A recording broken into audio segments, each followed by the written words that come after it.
सबसे बड़ा एक मनुष्य का दुश्मन मृत्यु है, लेकिन जो परमेश्वर के साथ विश्वासघात करते हैं उनके पास मृत्यु भी जाना पसंद नहीं करती है। बताइए कितनी बड़ी विडंबना है उसके लिए। कहता है उसका दुश्मन, एक मनुष्य का जो दुश्मन है वो भी उसके पास जाना पसंद नहीं करता है। तो इसीलिए परमेश्वर वचन आज हम पूछना चाहता है एक सवाल कि वह कौन मनुष्य है जो जीवन की इच्छा रखता है, मतलब जीवन की इच्छा रखता है। इस पृथ्वी पर कई बार जीवन में ऐसा ऐसा मोड़ आता है हमारे, जब हमको लगता है कि अब हमको सुधर जाना चाहिए। जैसे एक दारू पीने वाला व्यक्ति जो है, जब वो बेड में पड़ता है तब वो स्मरण करता है कि मैंने बहुत गलत काम किए हैं, परमेश्वर एक बार मुझे मौका दे देगा तो मैं इस काम को छोड़ दूंगा, मैं तौबा कर लूंगा। और वह गिड़ाता है कि एक बार क्षमा कर दे, एक बार क्षमा कर दे, एक बार बचा ले, एक बार बचा ले। तो परमेश्वर आज मुझसे भी सवाल करना चाहता है, हमसे भी सवाल करना चाहता है कि वह कौन है जो जीवन की इच्छा रखता है। मतलब इस पृथ्वी पर जीवन, मतलब एक पवित्रता का जीवन होता है, एक दुष्टता का जीवन होता है। जो दुष्टता से जीता है वो कभी नहीं बोलता है कि मैं गलत जी रहा हूं, वो कहता है कि मैं सही जी रहा हूं। लेकिन जो अपने आप को देखता है कि मैं कुछ भी नहीं हूं, अपने आप को जब वो पहचानता है कि मनुष्य जीवन जो प्रभु ने मुझे दिया है इसको मैं व्यर्थ ना जाने दूं, तो जब ये काम परमेश्वर मेरे जीवन में करता है, जैसे मेरे जीवन में किया है कि एक समय आया तो कोई भी दुनिया का व्यक्ति जो है उस समय साथ में नहीं रहता है, सब छोड़ देते हैं ऐसा लगता है, पर दुनिया छोड़ देती है। ऐसा लगता है कि पूरे कायनात मिल करके बोलती है कि तू आत्महत्या कर ले, मर जा। एक समय ऐसा आता है जब अपने आप को एक इंसान जो है सबसे अलग इस पृथ्वी पर देखता है। लेकिन मेरा प्रभु कहता है आज कि अगर तो जीवन की इच्छा रखता है, वह कौन है जो मनुष्य वो होता है कि जो जीवन की इच्छा रखता है और दीर्घायु चाहता है ताकि भलाई देखे। देखिए अब दीर्घायु चाहता है, दो सवाल, पहला कि जीवन चाहता है, जीवन की इच्छा रखता है, और दूसरा जो है दीर्घायु। अब दीर्घायु का मतलब ये होता है कि पक्का उसको विश्वास हो जाए कि हाँ भाई मैं स्वर्ग जाऊंगा, और स्वर्ग जाने के लिए उसकी आयु उतनी पर्याप्त चाहिए जितने दिन वो जी रहा है, और वो सीधा स्वर्ग में ट्रांसफर हो। तो दीर्घायु का मतलब होता है कि समय पर मृत्यु, जब हम स्वर्ग जाने के लिए तैयार हो जाएं उस समय हमारी मृत्यु। तो ऐसे समय में अगर हम मृत्यु को प्राप्त करेंगे तो हम सीधा स्वर्ग जाएंगे। तो दो सवाल यहाँ पर परमेश्वर ने हमको किए हैं। पहला सवाल है कि वो कौन है जो जीवन की इच्छा रखता है, मतलब इस पृथ्वी पर जो है पवित्रता का जीवन कौन चाहता है, कौन इसकी इच्छा रखता है। और दूसरा परमेश्वर कहता है कि कौन ऐसा व्यक्ति जो दीर्घायु चाहता है कि भलाई को देखे। मतलब भलाई इस पृथ्वी पर नहीं है, मरने के बाद में भलाई, या तो बुराई होगी मरने के बाद या तो भलाई होगी। भलाई मतलब स्वर्ग और बुराई मतलब नर्क। और दीर्घायु का मतलब होता है कि समय पर मृत्यु, जब आप स्वर्ग जाने के लिए तैयार हो जाए उस समय मृत्यु हो। अगर आप तैयार नहीं है और मृत्यु हो जाती है तो आप अधोलोक चले जाएंगे। तो परमेश्वर का आज सवाल वो कहता है कि कौन मनुष्य है जो जीवन की इच्छा रखता है इस पृथ्वी पर। यीशु मसीह रूपी जीवन कौन चाहता है, क्योंकि प्रभु वचन कहता है ना, मार्ग सत्य और जीवन मैं ही हूं। मतलब यीशु मसीह को कौन चाहता है, कौन उसकी इच्छा रखता है। और दूसरा कौन दीर्घायु चाहता है, समय पर मृत्यु, जब आप स्वर्ग जाने के तैयार हो जाए उस समय की मृत्यु कौन चाहता है ताकि भलाई को देखे, स्वर्ग में जो भलाई है उसको देख पाए। कोई है ऐसा व्यक्ति? तो बोलता है अगर वो व्यक्ति इस पृथ्वी पर है, या मैं हूं या कोई भी है, तो प्रभु का वचन कहता है कि अपनी जीभ को बुराई से रोक रख। देखिए अब इस पृथ्वी पर वो प्रभु वचन कहता है कि जीभ जो है एक व्यक्ति की जो है उसको नरक भी पहुंचा सकती है। मेरी और हम सब की जीभ जो है हम सब को नरक पहुंचा सकती है। इसलिए अपने जीभ को बोलता है बुराई करने से रोक रख। अगर तू भलाई देखना चाहता है, दीर्घायु चाहता है, जीवन चाहता है, जीवन की इच्छा चाहता है, तो प्रभु का वचन कहता है कि अपनी जीभ को बुराई से रोक रख। तो देखिए एक ही जीभ से अब हालेलुया हालेलुया करते हैं, जय मसीह की करते हैं, और उसी जीभ से फिर किसी को गाली भी देते हैं, उसी के बारे में चुगली भी करते हैं, उसके बारे में बुरा भला भी कहते हैं। तो प्रभु का वचन कहता है कि अगर तू जीवन की इच्छा रखता है, अगर तू समय पर मृत्यु दीर्घायु चाहता है, भलाई देखना चाहता है, तो परमेश्वर वचन कहता है कि अपनी जीभ को बुराई से रोक रख। और प्रवचन कहता है अगर तेरे जीभ धोकर खिलाए तो काट डाल, बोलता है प्रवचन, काट दे बोलता है। देखिए, इसी जीभ से आप भला भी कर सकते हैं और बुरा भी कर सकते हैं।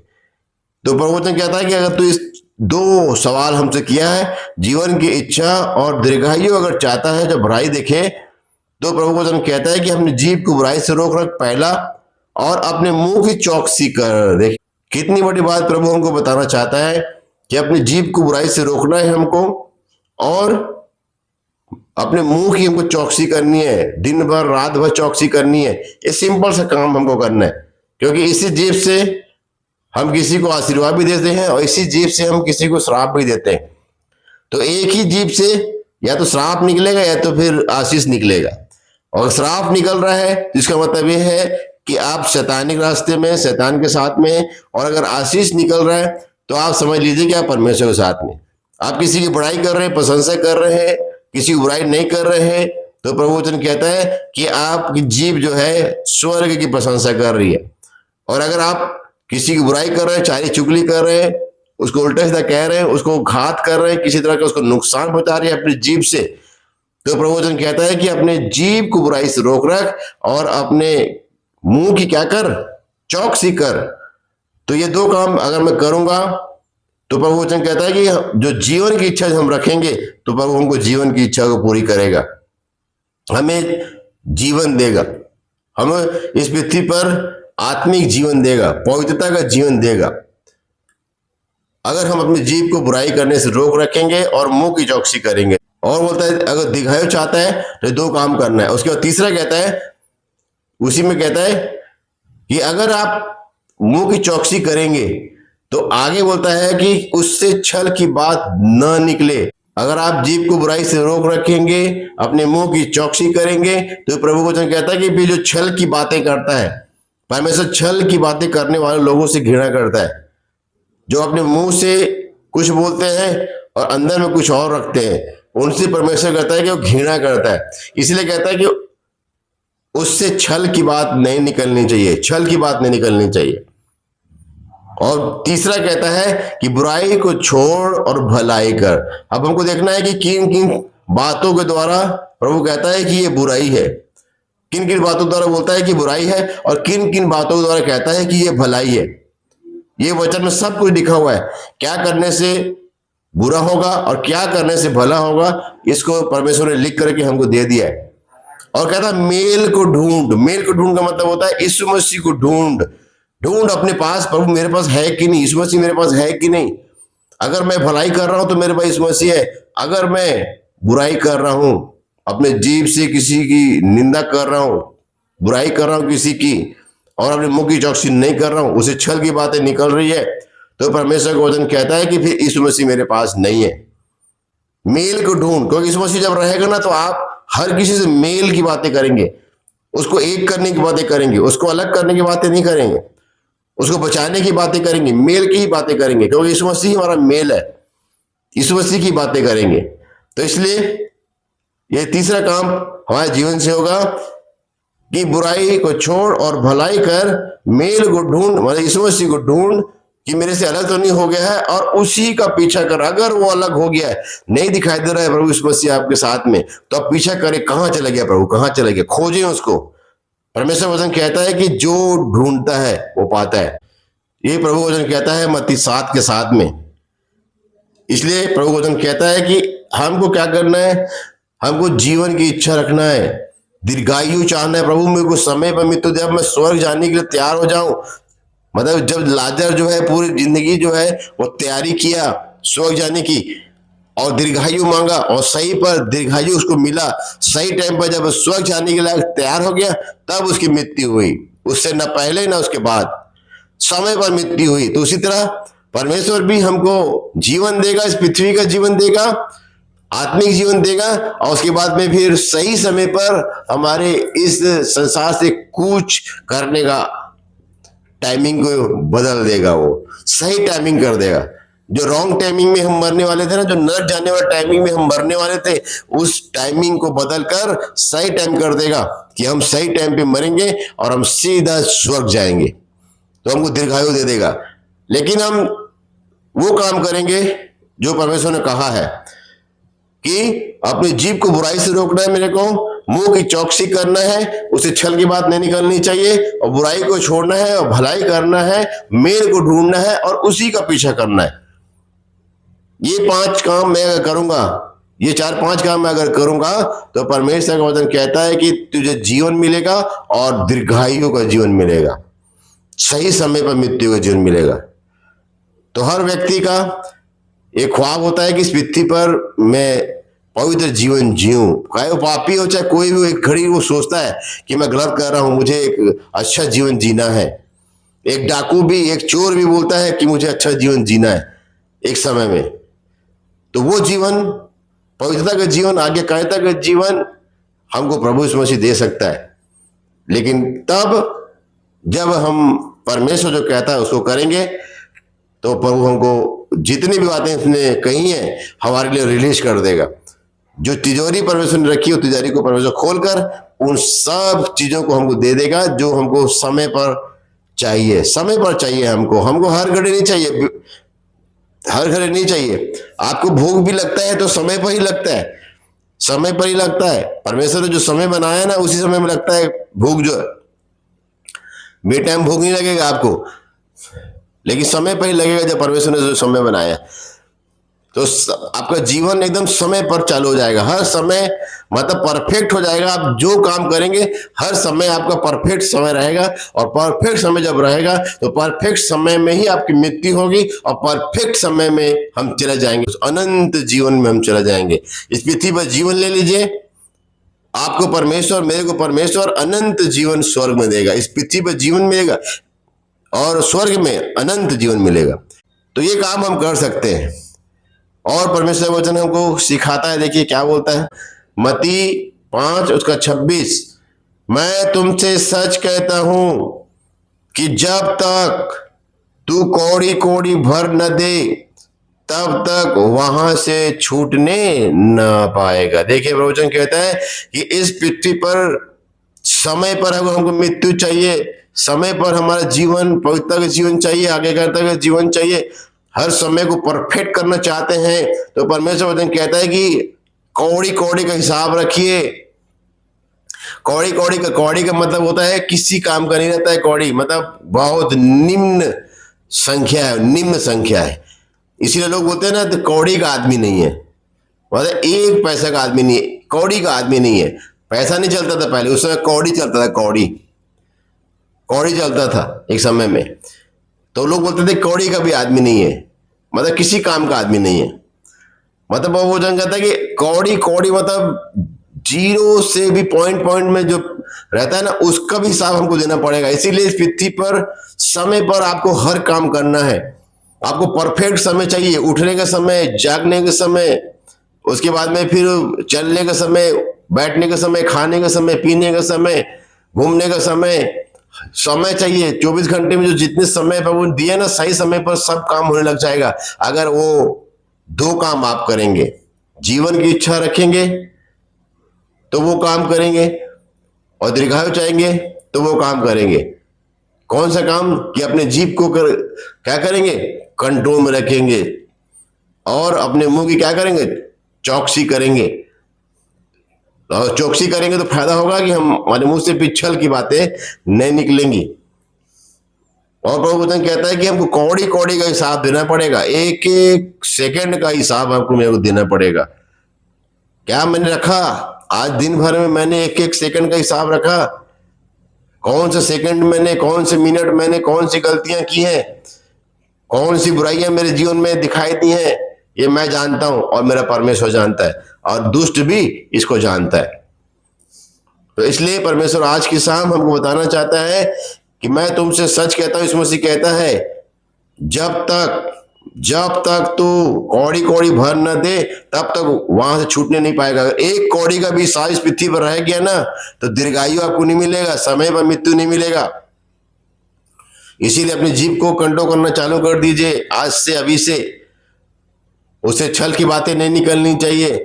अपने मुंह की हमको चौकसी करनी है। किसी का दिल हमारे इस जीभ से नहीं दुखना चाहिए। हमारी जीभ में कोई ऐसी कड़वाहट नहीं होनी चाहिए। हमारे जीवन में हमेशा मिठास रहनी चाहिए। यीशु मसीह हमेशा मिठास से बातें करता था, मिठास से बातें करता था। लेकिन जो परमेश्वर का अनादर करते थे, जो लोगों का अनादर करते थे, जो लोगों को लूटते थे, जिनके मन में कपट था ना, उनसे वो सीधा डायरेक्ट जो है पंगा लेता था। वो बताता था कि मैंने किसी को नहीं छोड़ा इस पृथ्वी पर, तुमको भी मैं नहीं छोड़ूंगा। तो गलत करने वालों को परमेश्वर कभी कभी भी छोड़ता नहीं है, क्षमा कर देगा। क्षमा कर, इस पृथ्वी पर आप क्षमा मांगेंगे, क्षमा कर देगा। लेकिन अगर आप क्षमा नहीं मांगेंगे साउल के जैसे, तो आपको मेरे को क्या करेगा, वो अधोलोक में डाल देगा। कितना बुरा हश्र होता है साउल का, कितना बुरा हश्र होता है। शमूएल मर जाता है, मरने के बाद में भी भू सिद्धि करके उसको बुला लेता है। तो देखिए प्रभु को बताना चाहता है यहाँ पर हमको आज की शाम कि परमेश्वर किसी को नहीं छोड़ता, किसी का पक्षपात नहीं करता, सबके साथ में ईमानदारी से रहता है। तो मुझे भी उस परमेश्वर के साथ में ईमानदारी से रहना है, बेईमानी से नहीं रहना उसके साथ में मेरे को। इसलिए प्रभु जानना चाहता है कि आज हमको इस पृथ्वी पर कौड़ी कौड़ी के हिसाब देना है, ताकि हमको दीर्घायु मिले, समय पर मृत्यु मिले। अगर इस काम को मैंने नहीं किया है तो मुझ पर हाय है, और मैं फिर तैयार हो जाऊं नर्क में जाने के लिए, नर्क में जाने के लिए मैं तैयार हो जाऊं। तो कौड़ी कौड़ी का हिसाब जब तक भर नहीं देगा तब तक छूटने नहीं पाएगा, बोलता है परमेश्वर का वचन, नहीं छूटने पाएगा बोलता है प्रभु। इसलिए भैया मैं इस पृथ्वी से छूटना चाहता हूं। आप और मैं आज पृथ्वी पे क्यों है मालूम है? इसलिए है क्योंकि हमारा हिसाब किताब बचा हुआ है, कुछ हिसाब किताब बचा हुआ है, इसीलिए इस पृथ्वी पर है हम आज। तो जो हश्र परमेश्वर के जनों का हुआ था ना, वो मेरा ना होए बोल के प्रभु मुझसे प्रेम करता है और मुझे बार बार मौका को देता है कि अपने मुंह की चौकसी कर, अपने जीभ को गलत काम वो करने से बचा ले, किसी का निंदा चुगली चारी करने से बचा ले, किसी की बुराई करने से बचा ले, और छल की बातें करने से बचा ले अपनी जीभ को। परमेश्वर का वचन कहता है, क्योंकि एक एक कौड़े के हिसाब देना पड़ेगा तेरे को, कौड़े कौड़े का हिसाब देना पड़ेगा तेरे को।